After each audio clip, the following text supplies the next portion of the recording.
Against the God के एक और नए नोवेल एक्सप्लेनेशन में आप सभी का स्वागत है।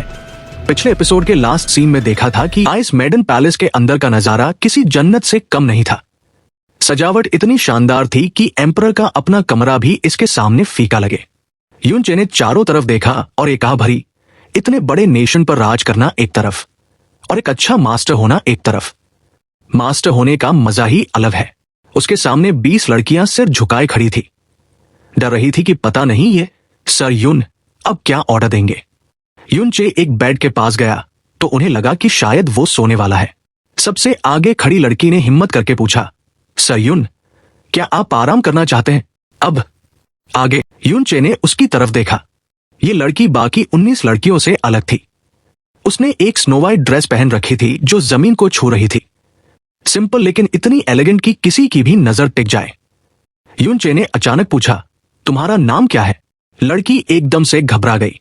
मेरा नाम हान जिन है। सर युन मुझे जिनर बुला सकते हैं। युनचे की आंखों में चमक आ गई।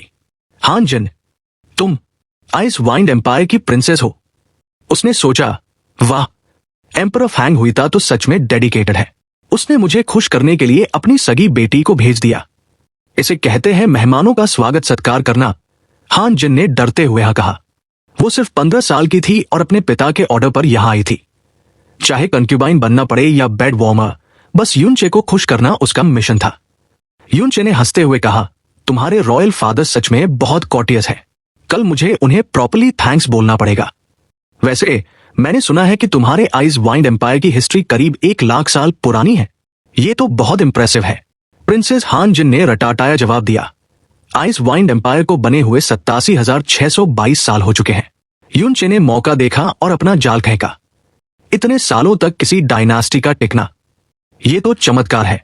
जरूर इसके पीछे कोई खास वजह होगी, कोई स्ट्रॉन्ग डेस्टिनी या शायद कोई हैलिडम जो एम्पायर को प्रोटेक्ट कर रहा हो।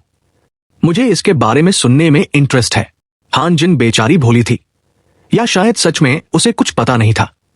उसने घबराते हुए कहा, सर युन, मैं तो बस अपने चेम्बर्स में रहती हूं। मुझे पॉलिटिक्स या नेशनल सीक्रेट्स के बारे में कुछ नहीं पता। प्लीज मुझे माफ कर दीजिए। युनचे ने हाथ हिलाया। अरे कोई बात नहीं, मैं तो बस कैजुअली पूछ रहा था। उसने बेड पर लेटते हुए कहा, बेड काफी कंफर्टेबल है, मुझे अच्छी नींद आएगी। तुम सब जा सकती हो। हान जिन का चेहरा लाल पड़ गया। उसने अपनी उंगलियां मरोड़ते हुए धीरे से कहा, अगर सर युन को नहाने में हेल्प चाहिए हो या कपड़े उतारने में। युनचे ने आंखें बंद करके कहा, जरूरत नहीं है, मैं कपड़े पहनकर ही सोता हूं, जाओ आराम करो। युनचे ने उन्हें वापस भेज दिया। हान जिन कंफ्यूज थी कि वो डिसअपॉइंट हो या राहत की सांस ले, लेकिन जैसे ही वो जाने लगी, युनचे ने उसे रोका। अच्छा रुको, आइस वाइंड एम्पायर में आया हूं तो इतनी जल्दी सोना सही नहीं है। प्रिंसेस हान जिन, एक काम करो, अपने भाई हानी को बुला लाओ। उससे कहो कि मुझे इंपीरियल पैलेस का टूर कराए। प्रिंसेस हान जिन बाहर निकली और वहां उसे मुंह हानी अपनी तरफ आता दिखा। हानी थोड़ा सरप्राइज हुआ कि हान जिन बाहर क्या कर रही है। हान जिन ने बताया कि युनचे ने उसे टूर के लिए बुलाया है। मुंह हानी, जो बहुत चालाक था, उसने हान जिन से पूछा, हान जिन, युनचे के बारे में तुम्हारा क्या ख्याल है और उसने तुमसे क्या बातें की? हान जिन ने बताया, वो बहुत जेंटल है, उन्होंने कुछ खास नहीं मांगा, बस आइस वाइंड एम्पायर की हिस्ट्री और डेस्टिनी ऑफ नेशन के बारे में एक सवाल पूछा था। Destiny of nation. मुंह हानी के कान खड़े हो गए, उसकी भौहें ऊपर चढ़ गई।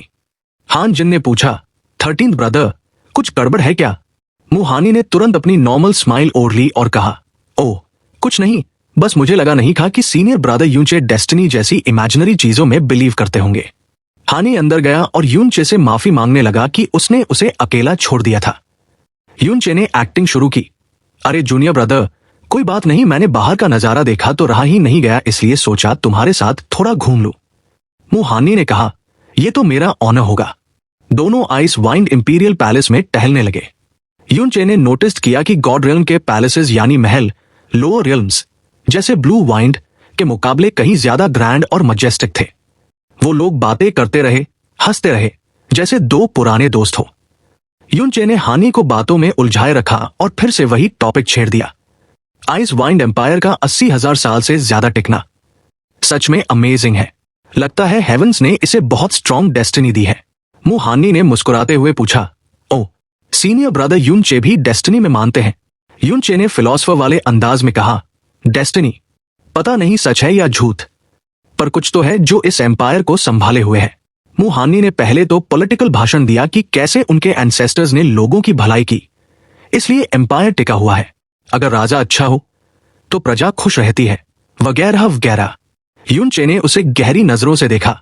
बस यही, या कोई और सीक्रेट भी है? मुहानी के चेहरे पर एक मिस्टीरियस स्माइल आ गई। उसे लगा कि अब छुपाने का कोई फायदा नहीं है, और वैसे भी युनचे तो डायरेक्ट डिसाइपल है, उससे क्या ही खतरा होगा। मुहानी ने रिवील किया, सीनियर ब्रदर युनचे की पारखी नजर से कुछ नहीं छिप सकता। सच तो यह है कि एक हेवन बिस्टोर्ड हैलिडम है जो हमारे एम्पायर को प्रोटेक्ट करता है। ये 80,000 सालों से हमारे पास है और आज भी वैसा ही है जैसा पहले दिन था। युनचे के चेहरे पर एक्साइटमेंट आ गई, जो कि 100% फेक थी, क्योंकि उसे पहले से पता था। उसने पूछा, हैलिडम, ऐसा क्या ट्रेजर है तुम्हारे पास? मुहानी थोड़ा हिचकिचाया, लेकिन फिर उसने राज खोल दिया। ये हैलिडम असल में एक किलिन हॉर्न है। हमारे ग्रेट एंसेस्टर को यह मिला था। उस वक्त किलिन्स एक्सटिंक्ट हो चुके थे, लेकिन उनकी लक अच्छी थी कि उन्हें एक इंटैक्ट हॉर्न मिल गया। युनचे एकदम रुक गया। उसने शॉक्ड होने की एक्टिंग की। किलिन हॉर्न, किलिन, वो लेजेंडरी बीस्ट, क्या वो सच में एग्जिस्ट करते हैं? मुझे तो लगा था वो बस कहानियों में होते हैं। मुहानी ने सिर हिलाया। बिल्कुल, ईस्टर्न डिवाइन रीजन से वो विलुप्त हो चुके हैं, लेकिन वेस्टर्न डिवाइन रीजन में अभी भी कुछ किलिन्स बचे हैं। वो रियल है सीनियर ब्रदर। युनचे कुछ देर तक शॉक में रहने का नाटक करता रहा। फिर उसने एक्साइटेड होकर कहा, मैंने लोअर रियल में 20 साल बिताए, मैं कितना इग्नोरेंट था। मैंने सोचा भी नहीं था कि ऑस्पिशियस बीस्ट किलिन सच में होता है। फिर उसने मेन सवाल दाग दिया, जिसके लिए वो ये सारा ड्रामा कर रहा था। वैसे ये किलिन हॉर्न अभी कहां है? मैं उसे अपनी आंखों से देखना चाहता हूं। युनचे की आवाज में क्यूरियोसिटी और एक्साइटमेंट साफ थी। अब मुहानी के पास मना करने का कोई ऑप्शन नहीं बचा था। मुहानी के चेहरे पर एक अजीब सी हिचकिचाहट थी, जैसे वो बहुत बड़ी दुविधा में हो। युनचे ने जब यह देखा तो वो तुरंत पीछे हट गया और बड़े ही पोलाइट तरीके से बोला, माफ करना, मैंने शायद कुछ ज्यादा ही मांग लिया। अगर वो तुम्हारे एम्पायर की रक्षा करने वाला हैलिडम है तो जाहिर सी बात है कि उसे आसानी से किसी को नहीं दिखाया जा सकता। जूनियर ब्रदर हानी, मेरी बात को भूल जाओ। मुहानी तुरंत घबराया हुआ सा नाटक करने लगा। वो बोला, नहीं नहीं सीनियर ब्रदर युनचे, मैं आपकी बात को अनसुना करने की हिम्मत कैसे कर सकता हूं? और वैसे भी किलिन हॉर्न जैसी चीज का नाम सुनकर तो किसी का भी मन उसे देखने को करेगा। बस दिक्कत यह है कि वो हमारे आइस वाइंड एम्पायर का हैलिडम है, इसलिए मैं अकेले फैसला नहीं ले सकता। मुझे रॉयल फादर से परमिशन लेनी होगी। इसके बाद उसने अपना साउंड ट्रांसमिशन जेड निकाला, लेकिन काफी देर तक चुप रहा। उसके चेहरे के भाव ऐसे बदल रहे थे जैसे वो बहुत टेंशन में हो। फिर उसने हार मानकर जेड वापस रख दिया। युनचे ने उसे देखते हुए पूछा, क्या हुआ? तुम्हें डर है कि तुम्हारे रॉयल फादर मना कर देंगे? मुहानी ने एक कड़वी मुस्कान के साथ कहा, सीनियर ब्रदर, आपकी पारखी नजर कमाल की है। आज पार्टी में रॉयल फादर ने कहा तो था कि आपकी हर मांग पूरी होगी, और वो दिल से ऐसा मानते भी हैं। लेकिन वो देश की किस्मत और अंधविश्वास को लेकर बहुत ज्यादा सीरियस है। हैलिडम उनके लिए एक टबू जैसा है। मुझे डर है कि अगर मैंने पूछा तो वो शायद मना कर दे, या फिर उनके मन में कोई गांठ पड़ जाए। मैं नहीं चाहता कि इस छोटी सी बात की वजह से उनके और आपके रिश्तों में खटास आए। युनचे का चेहरा एकदम शांत था। उसने कहा, जूनियर ब्रदर हानी, तुम्हारी ईमानदारी के लिए शुक्रिया। देश की किस्मत से जुड़ी चीजों को लेकर सख्ती बरतना तो बनता ही है। अगर तुम्हारे पिता मना करते हैं तो ये वाजिब है। चलो इस बात को यहीं खत्म करते हैं। लेकिन तभी मुहानी के चेहरे पर एक हल्की सी मुस्कान आई। उसने कहा, नहीं, आप गलत समझ रहे हैं। मैंने तय किया है कि मैं रॉयल फादर को इस बारे में बताऊंगा ही नहीं, लेकिन इसका मतलब यह नहीं कि मैं आपको किलिन हॉर्न नहीं दिखाऊंगा। युनचे की आंखों में हैरानी साफ दिख रही थी। मुहानी ने मुड़कर इंपीरियल पैलेस के नॉर्थ में एक बर्फ से ढके पहाड़ की तरफ इशारा किया। सीनियर ब्रदर, क्या आप उस जगह को देख रहे हैं? पूरे पैलेस में रोशनी है, बस वो एक हिस्सा अंधेरे में डूबा हुआ है। वो हमारे शहर का सबसे बड़ा फॉरबिडन एरिया है। उसके ठीक नीचे हमारी आइस वाइंड इंपीरियल फैमिली की ट्रेजरी है, और किलिन हॉर्न वही रखा है। युनचे ने सिर हिलाया। मुहानी ने आगे बताया, जाहिर है वहां की सिक्योरिटी बहुत टाइट है। दिन रात वहां एक्सपर्ट्स का पहरा रहता है। वहां इतने ट्रैप्स और प्रोफाउंड फॉर्मेशंस हैं कि अगर कोई डिवाइन किंग रेल्म का एक्सपर्ट भी वहां जबरदस्ती घुसने की कोशिश करे तो वो भी नाकाम हो जाएगा। हाँ, अगर सेक्ट मास्टर जैसी कोई पियरलेस एक्सपर्ट हो तो बात अलग है।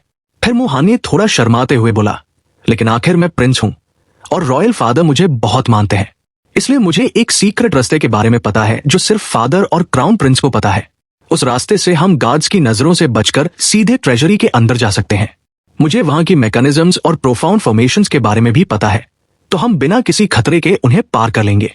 उसने अपनी बात खत्म करते हुए कहा, वैसे तो ये रॉयल फादर के साथ धोखा होगा, लेकिन उनकी नाराजगी से बचने और आपकी इच्छा पूरी करने का यही एक तरीका है। बस मुझे बुरा लग रहा है कि आपको ऐसे चोरी छिपे जाना पड़ेगा। युनचे ने थोड़ी हिचकिचाहट दिखाई, जैसे वो मुहानी को मुसीबत में नहीं डालना चाहता, लेकिन मुहानी ने उसे मना लिया। मुहानी ने कहा, सीनियर ब्रदर, बस अभी के लिए आप आइस मेडन पैलेस वापस चले जाइए। हम अभी तुरंत नहीं जा सकते। युनचे चौंक गया। क्यों? मुहानी ने समझाया, सीनियर ब्रदर, आप फील नहीं कर पा रहे होंगे, लेकिन पैलेस के कई एक्सपर्ट्स अभी भी शैडोज में छिपकर आपकी सुरक्षा कर रहे हैं। अगर हम अभी निकले तो पकड़े जाएंगे। साथ ही अभी रॉयल फादर भी जागे होंगे, हो सकता है वो आपसे मिलने आ जाए। अगर हम पकड़े गए तो लेने के देने पड़ जाएंगे। युनचे समझ गया और हंसते हुए बोला, वाह, जूनियर ब्रदर हानी ने तो सब कुछ सोच रखा है। सच कहूं तो तुम्हारे साथ ऐसे चोरी छिपे जाने में मुझे कुछ ज्यादा ही मजा आने वाला है। मुहानी भी जोर से हंसा और बोला, इंसानी फितरत ही ऐसी है, सीधे काम से ज्यादा मजा उल्टे काम करने में आता है। आज रात मैं आपको एक मजेदार टूर पर ले चलूंगा। तय हुआ कि 4 घंटे बाद युनचे पहरेदारों को चकमा देकर वापस आएगा। युनचे वहां से निकल गया, लेकिन मुहानी उसे जाते हुए देखता रहा। उसके चेहरे पर मुस्कान तो थी, लेकिन उसकी आंखों में एक अजीब सी चमक थी जो किसी ने नोटिस नहीं की। रात के 1:30 बज चुके थे। सन्नाटा छाया हुआ था। युनचे, जो अपनी आंखें बंद करके लेटा था, अचानक उठ गया। वो बिस्तर से कूदा और बाहर की तरफ चल दिया। बाहर खड़े फैंग हांजन ने घबराकर पूछा, सर युन, आप बाहर जा रहे हैं? युनचे ने हाथ हिलाते हुए लापरवाही से कहा, हाँ, मैं टहलने जा रहा हूं। मुझे डिस्टर्ब मत करना। फैंग हांजन ने झुककर सलाम किया और कुछ भी पूछने की हिम्मत नहीं की। आइस वाइंड इंपीरियल पैलेस में बिल्कुल चुप्पी थी। थोड़ा आगे जाकर युनचे अचानक रुका और धीमी आवाज में बोला, मैं बोर हो रहा हूं, इसलिए बाहर आया हूं। कोई मेरा पीछा नहीं करेगा। रियल्म किंग के डायरेक्ट डिसाइपल का रुतबा किसी राजा से कम नहीं था। उसका आदेश सुनते ही शैडोज में छिपे गार्ड्स की भी हिम्मत नहीं हुई कि वो उसके पीछे जाए। युनचे उसी पुराने रास्ते से होता हुआ उस जगह पहुंचा जहां मुहानी उसका इंतजार कर रहा था। मुहानी ने अपना स्पिरिचुअल सेंस फैलाकर चेक किया और हंसते हुए कहा, सीनियर ब्रदर युनचे का जलवा ही अलग है। आपकी बात रॉयल फादर से भी ज्यादा वजनदार है। सच में कोई आपके पीछे नहीं आया। युनचे ने उतावलेपन का नाटक करते हुए कहा, चलो अब जल्दी चलते हैं। अगर मैं उस लेजेंडरी ऑस्पिशियस बीस्ट का ऑरा दूर से भी महसूस कर लूं तो मेरा यहां आना सफल हो जाएगा। मुहानी उसे इंपीरियल पैलेस के ईस्ट डायरेक्शन की तरफ ले गया। ये जगह मेडिसिन गार्डन लग रही थी, जहां हर तरफ अजीबोगरीब हर्ब्स उगी थी और पूरा अंधेरा था। काफी देर चलने के बाद भी उन्हें वहां कोई इंसान नहीं दिखा। मुहानी ने बताया कि यहां आमतौर पर प्रोफाउंड बीस्ट्स का पहरा होता है, लेकिन उसके ऑरा की वजह से वो शांत है। युनचे ने अपना स्पिरिट परसेप्शन यूज किया और उसे सच में वहां कई पावरफुल डिवाइन वे प्रोफाउंड बीस्ट्स की प्रेजेंस महसूस हुई। आखिरकार मेडिसिन गार्डन के आखिरी छोर पर पहुंचकर मुहानी रुक गया। उनके सामने 10 मीटर ऊंचा एक अजीब सा पत्थर बोल्डर खड़ा था, जो हरी और काली बेलों से ढका हुआ था। युनचे ने उसे गौर से देखा और कंफ्यूज होकर पूछा, क्या ये एंट्रेंस है? लेकिन मुहानी ने बस मुस्कुराकर अपना हाथ घुमाया और पत्थर से सारी बेलें हट गई। उसने अपनी उंगली से खून की एक बूंद उस पत्थर पर गिराई। वो लाल बूंद मकड़ी की तरह पत्थर में समा गई और गायब हो गई। क्लैंग, एक हल्की सी आवाज गूंजी और उस साधारण से दिखने वाले पत्थर पर अचानक एक छोटी सी प्रोफाउंड फॉर्मेशन चमकने लगी। युनचे ने मुंह खोलकर हैरानी जताई। वाह, क्या जबरदस्त प्लानिंग है। मुहानी ने समझाया, यह फॉर्मेशन आमतौर पर हिडन रहती है और सिर्फ आइस वाइंड इंपीरियल फैमिली के खून से ही खुलती है। यह रास्ता असल में हमारी जान बचाने के लिए बनाया गया है ताकि मुसीबत के वक्त हम यहां से भाग सके। उसने आगे बताया कि अंदर और बाहर दोनों तरफ एक जैसी ही प्रोफाउंड फॉर्मेशन है जिसे बिना रॉयल खून के खोलना नामुमकिन है। दोनों उस अंधेरे रास्ते में घुस गए। काफी देर चलने के बाद भी रास्ता संकरा ही था। मुहानी ने बताया, आगे ट्रेजरी में बहुत सारे ट्रैप्स और हिडन प्रोफाउंड फॉर्मेशंस हैं। एक गलती और हम मारे जाएंगे। बात करते करते मुहानी अचानक रुक गया। उनके सामने एक काली दीवार थी जिसमें निकलने की कोई जगह नहीं थी। ये एक डेड एंड लग रहा था। मुहानी बहुत कॉशियस हो गया और बोला, सीनियर ब्रदर, ट्रेजरी बस इसके उस पार है। अब आप मेरे बिल्कुल पीछे पीछे चलिएगा। गलती से भी इधर उधर मत जाइएगा।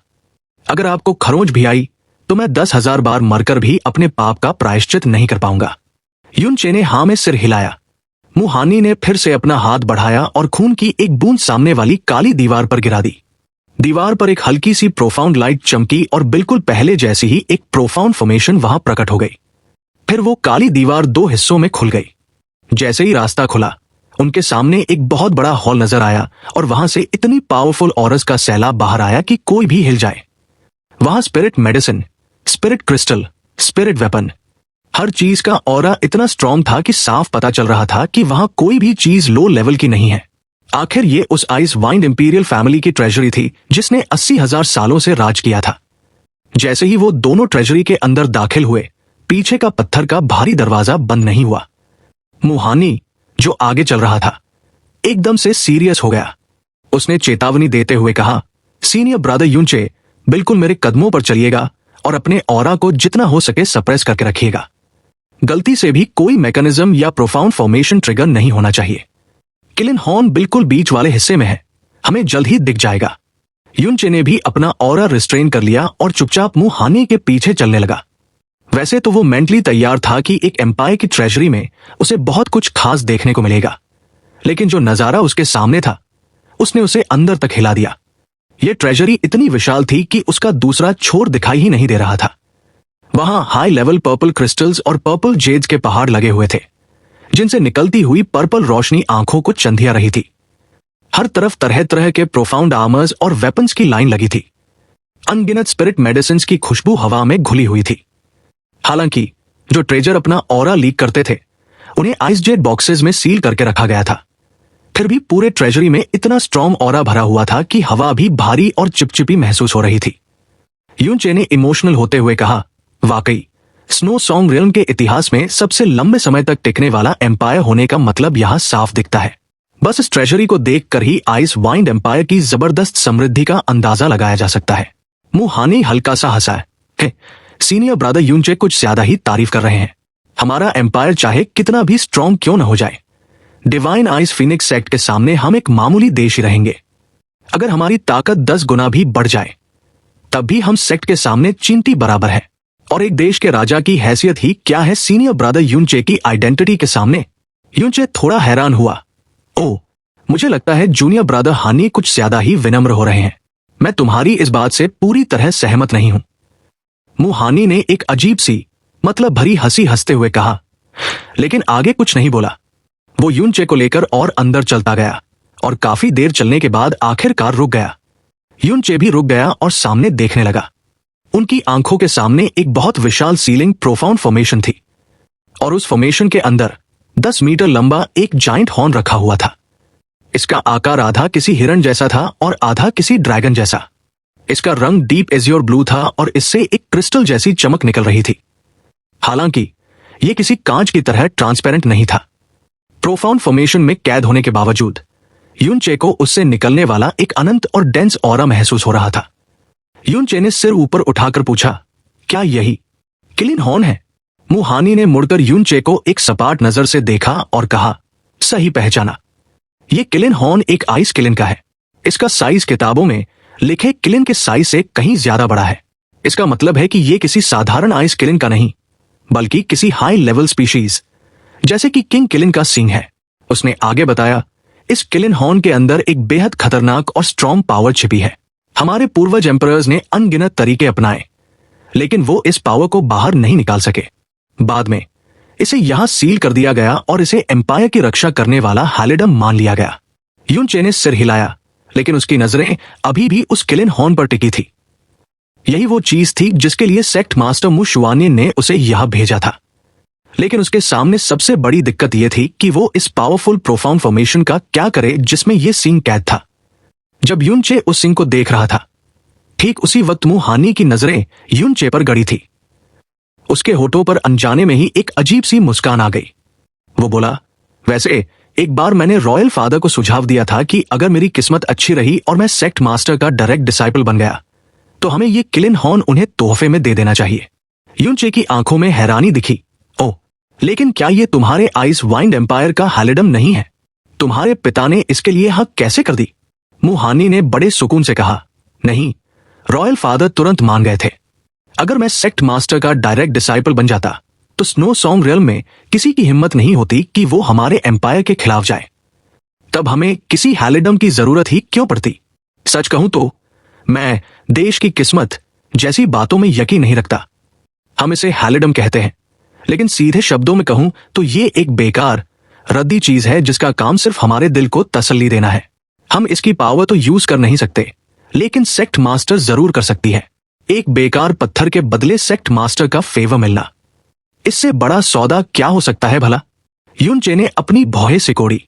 उसे मुहानी की आवाज और चेहरे के एक्सप्रेशन में आए बदलाव को साफ महसूस किया जा सकता था। मुहानी ने अपना सिर थोड़ा उठाया और बोला, मैंने जानबूझकर मास्टर को यह बात बताई थी ताकि यह खबर सेक्ट मास्टर तक पहुंचे और उन्हें मेरी सिंसेरिटी का पता चले, लेकिन अंत में उन्होंने तुम्हें चुना, मुझे नहीं। तो मेरे कुछ भी करने का कोई फायदा नहीं हुआ। उसकी आवाज में अब एक अजीब सा दर्द और जलन थी। लगता है ये किलिन हॉर्न यहीं पड़ा रहेगा। ओह नहीं नहीं नहीं, इसे सेक्ट मास्टर को देना अभी भी बेहतर होगा। बस फर्क इतना है कि अचानक उसकी टोन बदल गई। इसे देने वाला मैं नहीं हूंगा, बल्कि मैं मुहानी खुद इसे प्रेजेंट करूंगा। मुहानी के चेहरे पर एक डरावनी मुस्कान आ गई। उसकी आंखों से एक अजीब सी मनहूस रोशनी निकलने लगी। युनचे की आंखें एकदम से ऊपर उठीं। वो बिना कोई आवाज किए धीरे धीरे पीछे हटने लगा। जूनियर ब्रदर हानी, तुम्हारे कहने का क्या मतलब है? क्या मतलब है? मुहानी की वो हमेशा रहने वाली सौम्य मुस्कान, जो बहते पानी जैसी शांत लगती थी, अचानक एक शैतानी हंसी में बदल गई। उसकी आंखों में अब युनचे के लिए कोई इज्जत नहीं थी, बल्कि साफ साफ नफरत और मजाक दिखाई दे रहा था। ऐसा नहीं है कि तुम खुद इसे सेक्ट मास्टर को नहीं दे सकते, बस तुम्हें मुझे मारना होगा और मेरे खून से इस प्रोफाउंड फॉर्मेशन को खोलना होगा, फिर तुम अपनी इच्छा पूरी कर सकते हो। उसने अपनी उंगली से युनचे को इशारे से पास बुलाते हुए कहा, आओ मुझे मार दो, फिर तुम ये किलिन हॉर्न लेकर सेक्ट वापस जा सकते हो, जिससे सेक्ट मास्टर की नजरों में तुम्हारी इज्जत और बढ़ जाएगी। आओ ना, जल्दी करो। युनचे की पुतलियां थोड़ी सिकुड़ गई और वो चुपचाप पीछे हटते हुए कहता रहा, जूनियर ब्रदर हानी, क्या तुम मेरे साथ मजाक कर रहे हो? मुहानी के चेहरे पर मुस्कान आ गई। अचानक उसने अपना हाथ झटका और एक नीली रोशनी चमकती हुई चीज निकाली और उसे मसल दिया। क्लैंग, एक तेज आवाज गूंजी और इससे पहले कि युनचे रिएक्ट कर पाता, एक ब्लू बैरियर उसके चारों तरफ बन गया। जब तक उसे सिचुएशन समझ आती, वो मुहानी के साथ उस बैरियर के अंदर कैद हो चुका था। यह बैरियर सिर्फ 33 मीटर चौड़ा था। डिवाइन वे के प्रोफाउंड प्रैक्टिशनर्स के लिए यह जगह कुछ भी नहीं थी।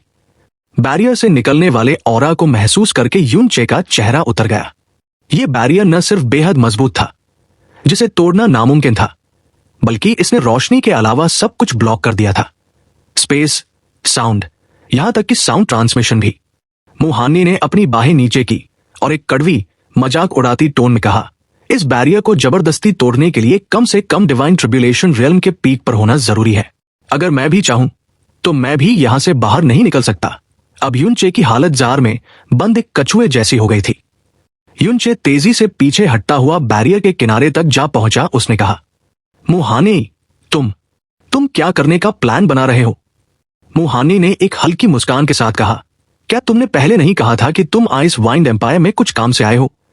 अगर कोई आइस फीनिक्स डिसाइपल उसे इस वक्त देखता तो यकीन नहीं कर पाता कि ये वही सबका प्यारा सीनियर ब्रदर हानी है। बर्थडे विश करने आए थे? हाँ, क्या तुम मुझे बेवकूफ समझते हो? युनचे की आंखों का एक्सप्रेशन फिर बदल गया। मुहानी ने अपनी पूरी डिटेक्टिव स्किल झाड़ते हुए कहा, मैं रास्ते भर सोच रहा था कि सेक्ट मास्टर ने तुम्हें यहां क्यों भेजा। सेक्ट मास्टर की काबिलियत के हिसाब से हमारे छोटे से एम्पायर के खिलाफ साजिश करने का कोई मतलब नहीं बनता।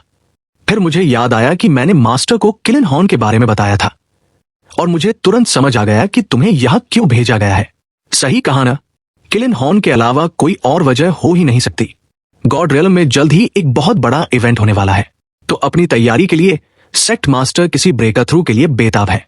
ग्रेट सेक्ट असेंबली में उनका हुआ रूली से golden crows record of the burning world मांगना इस बात का सबूत है। इसमें कोई शक नहीं कि सेक्ट मास्टर को मास्टर के जरिए किलिन हॉर्न का पता चला और उन्हें लगा कि इसकी पावर उन्हें ब्रेकर थ्रू में मदद कर सकती है।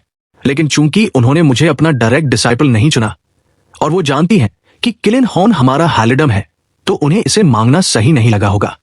आखिर सेक्ट मास्टर को अपनी रेपुटेशन का भी तो ख्याल रखना है, इसलिए उन्होंने तुम्हें चुपके से जानकारी निकालने भेजा। जैसे ही किलिन हॉर्न की लोकेशन पता चलेगी, सेक्ट मास्टर कभी भी आकर इसे ले जा सकती है और किसी को कानों कान खबर भी नहीं होगी। मुहानी ने आगे कहा, बाद में जब मुझे रॉयल सिस्टर हान जिन से पता चला कि तुमने उनसे देश की किस्मत के बारे में सवाल पूछा था, तो मेरे दिल में बचा खुचा शक भी दूर हो गया। युनचे के चेहरे पर हैरानी बढ़ती जा रही थी। तुम्हें ये सब कैसे पता? लेकिन तभी युनचे को कुछ एहसास हुआ। उसके चेहरे से हैरानी और डर गायब हो गया। इस बार वो एक कदम आगे बढ़ा। उसकी आंखों में अंधेरा और सख्ती थी। उसने आगे कहा, चलो अब जब तुम जान ही गए हो तो चीजें आसान हो गई हैं। चुपचाप किलिन हॉर्न मेरे हवाले कर दो, समझे? या फिर तुम मास्टर की मर्जी के खिलाफ जाना चाहते हो? मुहानी ने हंसते हुए कहा, मुझ मुहानी में सेक्ट मास्टर की मर्जी के खिलाफ जाने की हिम्मत कहा? मैंने अभी कहा ना, मैं खुद ये किलिन हॉर्न अपने मास्टर को प्रेजेंट करूंगा। लेकिन तुम उस पल को देखने के लिए जिंदा नहीं रहोगे, क्योंकि तुम बहुत जल्द यही मरने वाले हो। युनचे की आंखें फैल गई। तुमने क्या कहा? तुम मुझे मारना चाहते हो? तुम्हारी इतनी हिम्मत? मुहानी की आंखें सिकुड़ गई। उसने कहा, नहीं नहीं नहीं, मेरी इतनी हिम्मत कैसे हो सकती है? सीनियर ब्रदर युनचे तो सेक्ट मास्टर के डायरेक्ट डिसाइपल हैं। अगर मेरा जिगरा आसमान जितना बड़ा भी होता, तब भी मैं तुम्हारा बाल भी बाका करने की हिम्मत नहीं करता। जाहिर है तुम मेरे हाथों नहीं मरोगे, बल्कि किलिन हॉर्न चुराने की नाकाम कोशिश में एक मैकेनिज्म ट्रिगर होने की वजह से मारे जाओगे। युनचे थोड़ा हैरान हुआ, लेकिन उसे मुहानी का इरादा समझने में देर नहीं लगी। वो घबराया हुआ दिखने लगा। मुहानी ने युनचे के डर का मजा लेते हुए कहा, घबराओ मत सीनियर ब्रदर, मैं पूरी घटना को बहुत अच्छे से कवर अप करूंगा। अगर सेक्ट मास्टर खुद भी जांच करने आ जाए, तो भी वो मेरी कहानी में कोई कमी नहीं ढूंढ पाएंगी। तुम मुझ पर पूरा भरोसा रख सकते हो। आखिर जिस जगह तुमने कदम रखा है, वो तुम्हारी कब्र बनने के लिए एकदम परफेक्ट है। युनचे चिल्लाया, क्या तुम पागल हो गए हो? मैं अभी तुम्हारे आइस वाइंड एम्पायर में हूं। अगर मास्टर को सच में लगा कि मैं किसी मैकेनिज्म से मारा गया हूं, तो भी उनके गुस्से को देखते हुए वो तुम सबको खत्म कर देंगी। मुहानी ने बिना किसी डर के पूरी सहमति जताते हुए सिर हिलाया। ओ, तुम बिल्कुल सही हो। भले ही तुम चोरी करते हुए मरे हो, लेकिन अगर सेक्ट मास्टर गुस्से में पूरे इंपीरियल सिटी को राख कर दें, तो यह बिल्कुल नॉर्मल बात होगी। लेकिन अगर आइस वाइंड एम्पायर खत्म भी हो जाए, तब भी सेक्ट मास्टर मुझे नहीं मारेंगी, क्योंकि तुम मर चुके होगे। और फेशुए का नाम लेते ही मुहाने का शरीर कांपने लगा। उसकी आवाज नफरत से भर गई। उसने दांत पीसते हुए कहा, तुम्हारे साथ की वजह से उसका वाइटल यिन खराब हो चुका है और उसने अपना टैलेंट खो दिया है। इसलिए सेक्ट मास्टर को एक नया डायरेक्ट डिसाइपल चुनना ही होगा, और वो सिर्फ मैं हो सकता हूं। मेरे अलावा कोई और क्वालिफाइड है ही नहीं। तो अगर मैं मारा गया, तो सेक्ट मास्टर को दूसरा कोई सूटेबल डिसाइपल नहीं मिलेगा। जब वक्त आएगा, मैं सेक्ट मास्टर से माफी मांगूंगा कि मैं हमारे प्यारे सीनियर ब्रदर युनचे को बचा नहीं पाया, और सेक्ट मास्टर को साफ पता होगा कि तुम किलिन हॉर्न के मैकेनिज्म से मरे हो। वो जान जाएंगी कि आइस वाइंड एम्पायर बेकसूर है, और अगर एम्पायर तबाह भी हो गया, तो उन्हें मेरे प्रति गिल्ट फील होगा। उसके बाद मैं खुद किलिन हॉर्न उन्हें ऑफर करूंगा उन्हें शांत करने के लिए। मेरे प्लान का हर हिस्सा लॉजिकल है। जो चीजें मुझसे छीनी गई थी, वो सब मेरे हाथों में वापस आ जाएंगी। चैनल को सब्सक्राइब, वीडियो को लाइक और हाइप कर दो। साथ ही ऐसे ही रेगुलर वीडियोस के लिए आप मेंबरशिप ले सकते हैं। फर्क नहीं पड़ता आप कौन सी मेंबरशिप ले रहे हैं। कम लेवल वाली भी अगर आप मेंबरशिप लेते हैं, तो इससे मेरी बहुत हेल्प हो जाएगी। इससे मुझे मोटिवेशन मिलेगा। साथ ही फ्यूचर में ऐसे ही और कमाल के वीडियोस आते रहेंगे। हमें सपोर्ट करने के लिए आप सभी को दिल से शुक्रिया।